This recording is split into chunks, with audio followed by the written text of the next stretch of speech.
दुनिया में अभी के समय सबसे बड़ी दुविधा यह है कि यूरोप सिर्फ अकेले ही नहीं बल्कि कई सारे देशों को साथ लेकर डूब रहा है। कोविड के बाद से लोग जहां उनके कंट्रीज के इकोनॉमी के स्ट्रांग होने की कल्पना कर रहे थे, पर शायद अब वह देश डूबने के कगार पर है। दुनिया ने फिलहाल चाइना की वजह से श्रीलंका को डूबते देखा और अब दुनिया बांग्लादेश को डूबता देखेगी। और क्या भारत भी इसकी चपेट में आ जाएगा? रशिया यूक्रेन वॉर तो पूरी दुनिया को हिलाने के चक्कर में है। अमेरिका, यूरोप, सब जगह मंदी छाई हुई है। इन जगहों पर जीडीपी ग्रोथ रेट स्लो हो गया और महंगाई दर तो बहुत ही हाई हो गई है। पर भारत दुनिया के इतने प्रकोपों से बचकर एक नई सुपर पावर के रूप में उभर रहा है। पर हमारे पड़ोसियों की कंडीशन तो पूरी तरह से खराब हो गई है। पाकिस्तान की इकोनॉमी तो पूरी तबाह हो गई है। श्रीलंका भी हाल ही में डूब गया और अब बांग्लादेश की बारी है। यह चीज हमें इस तरह से पता चला कि बांग्लादेश का फॉरेन रिजर्व जो कि लास्ट ईयर 45 बिलियन डॉलर्स का था, अब वो घटते घटते 39 बिलियन डॉलर्स पर आ गया। जिस बांग्लादेश से फ्यूचर में एक अमीर देश बनने की उम्मीद थी, वह आज ऐसे कंडीशन में है कि उस 4.5 बिलियन डॉलर के लोन के लिए IMF, वर्ल्ड बैंक तथा एशियन डेवलपमेंट बैंक से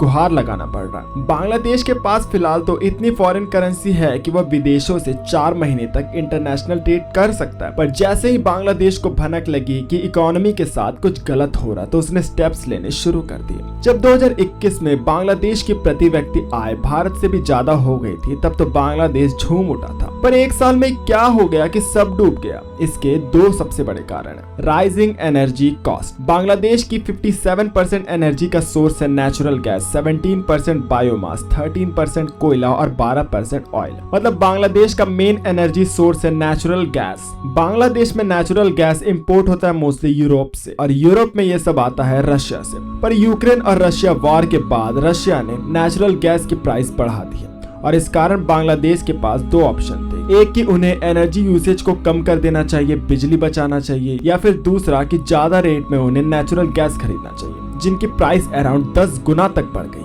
बांग्लादेश का पिछले साल का व्यापार घाटा अराउंड 33 बिलियन डॉलर था। मतलब बांग्लादेश अपने सामान को जितना विदेशों में बेचता नहीं है, उससे ज्यादा वह विदेशों से मंगवाता है और इस कारण फॉरेन रिजर्व भी घटते जाता है। इस चीज का मेन कारण था क्योंकि उन्होंने महंगे रेट में नेचुरल गैस को खरीदा था। और दूसरा कारण है एक्सपोर्ट। बांग्लादेश में इस दुनिया के बड़े बड़े ब्रांड्स के महंगे महंगे कपड़े बनते हैं। यह बांग्लादेश के टोटल एक्सपोर्ट में 84% हिस्सेदारी रखता है, यानी कि 34 बिलियन डॉलर। पर अब एक्सपोर्ट कम हो गया क्योंकि बांग्लादेश में एनर्जी के प्राइस बढ़ने से बिजली की प्राइस बहुत ज्यादा बढ़ गई है। इस कारण प्रोडक्शन कॉस्ट में ज्यादा फर्क आ रहा है। वैसे भी बांग्लादेश में वर्कर्स को मार्जिन बहुत ही कम मिलता है। ज़ारा जैसे बड़े ब्रांड के कपड़े भी बांग्लादेश में इसलिए बनते हैं क्योंकि वहां पर लेबर बड़े सस्ते में मिल जाते हैं। वहां पर सस्ती फैक्ट्रीज भी लगाने से काम चल जाता है। वहां पर महंगे सेटअप की जरूरत नहीं पड़ती। बांग्लादेश में ऑलरेडी बिजली महंगा है और अब बिजली भी कम समय के लिए आती है। इस कारण हर दिन फैक्ट्रीज को 3 घंटे पूरी फैक्ट्री को जनरेटर से चलाना पड़ता है। इससे प्रोडक्शन कॉस्ट बढ़ जाता है। वही जहाँ यह कपड़े बिकेंगे, यानी कि अमीर देश, वहाँ की इकोनॉमी डूबते जा रही है और महंगाई बढ़ते जा रहा है। लोगों को तो वहाँ खाने पीने तथा फ्यूल की भी कमी हो रही है, तो वह कहाँ से इतने महंगे कपड़े खरीदेंगे? इस कारण उनकी डिमांड भी घटने लगी और बिक्री भी काफी डाउन। आज के समय बांग्लादेश में फ्यूल के प्राइसेस 50% तक बढ़ गया और बांग्लादेश की इस कंडीशन से हम ये चीज तो सीख सकते कि एक कंट्री की इकोनॉमी को सिर्फ एक चीज पर डिपेंडेंट नहीं होना चाहिए।